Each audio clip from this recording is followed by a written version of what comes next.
ఏం చేస్తామండి? ఎప్పుడు ఎండాకాలంలో కుత్తి కత్తెలు కుత్తులు కోసేస్తుంది, రోహిణీ కత్తెలు రోడ్లు పగిలిపోతాయని వడదెబ్బలు కొట్టి హాస్పిటల్ పాలవుతాం. కానీ ఈసారి అలా కాదండి. కుత్తి కత్తెలోనూ వర్షాలు పడిపోయినాయి, రోహిణీ కత్తెలోనూ వర్షాలు పడిపోయి చల్లబడిపోయినాయి. ఏం చేస్తారు వాళ్ళు మటుకు? మనుషులను చూస్తే వాళ్ళకి భయం వేసిపోతుందండి.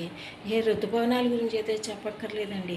టీవీలో జూన్ 12వ తారీఖు కేరళలో ఋతుపవనాలు వచ్చినాయి, తెలంగాణలో 23 వస్తాయి, ఇలా చెప్పి విసిగెత్తిపోయేవారండి.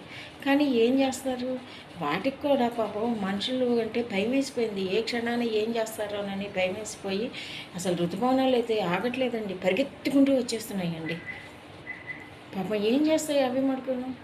అసలు మహా స్పీడ్లో పరిగెత్తుకుంటూ ఋతుపవనాలు మనకు వచ్చేస్తున్నాయండి. ఏం చేస్తాను చెప్పండి? వాటికి కూడా మనుషులు అంటే భయం వేసిపోయింది. నిజమే కదండి.